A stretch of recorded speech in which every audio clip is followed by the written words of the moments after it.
HKGPao and Silent Majority for Hong Kong jointly produced the program Political Mutants, Hong Kong's Gang of Four. In earlier episodes, we examined Anson Chan, the former Chief Secretary, and Martin Lee, the founding chairman of the Democratic Party. Behind their polished smiles and carefully crafted aura lay a deeper truth: the political calculations that steered Hong Kong through wave after wave of turmoil. Now, in this final episode, we arrive at the youngest of the Gang of Four, Albert Ho, former chairman of the Democratic Party. If the elders were cunning, was not his contrast all the more striking, foolish to the extreme? At 75 this year, Albert Ho entered politics in 1982. By 1995, he was elected to both the Regional Council and the Legislative Council. After Hong Kong's return to the motherland, he continued as a legislator. As a practicing lawyer, he rose rapidly within the Democratic Party. Vice chairman in 1998, chairman in 2006. Looking at his political resume, do many not feel déjà vu? Legislator, party chairman, legal background. At first glance, almost Martin Lee 2.0. Yet on the political road, the essential difference between them led to utterly different fates. Martin Lee, branded a traitor, still breathes free air today. Albert Ho's naivety, it leaves him awaiting trial behind bars.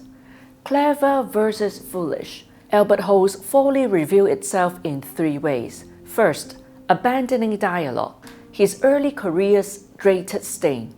In February 2014, during the budget speech, he was caught distracted by indecent photos, a lapse of private virtue, yes, but did it truly harm Hong Kong? Hardly.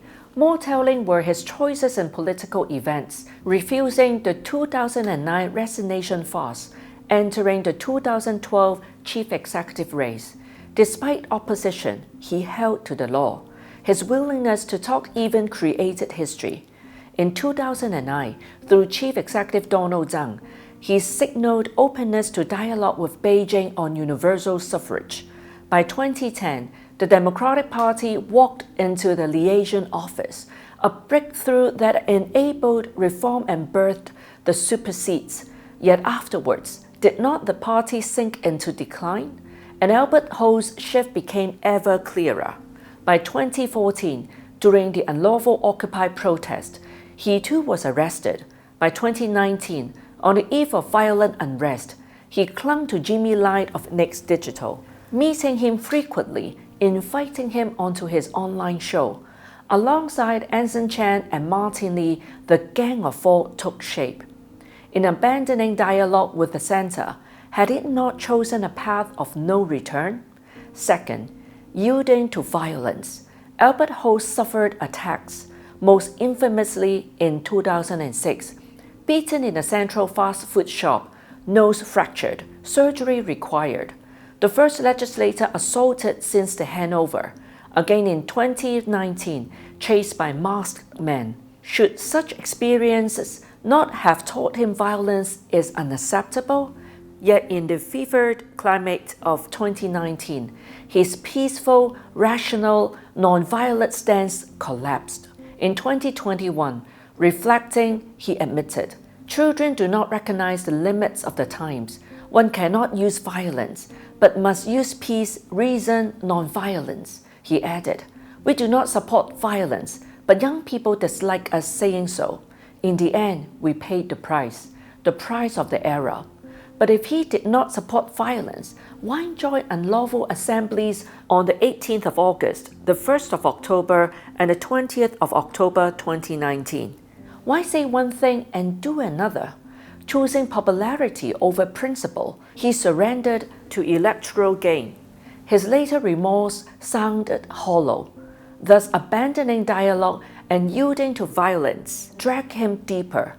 Convicted of unlawful assembly, facing charges of subversion, arrested again in 2023 for witness interference.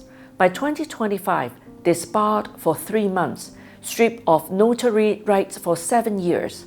Knowing the law yet breaking it, was that not his epitaph? Unlike Martin Lee, who withdrew after basking in glory, Albert Ho sank further, violating bail, ruined reputation, lost freedom, a political loser, and a personal failure. By December last year, the Democratic Party dissolved.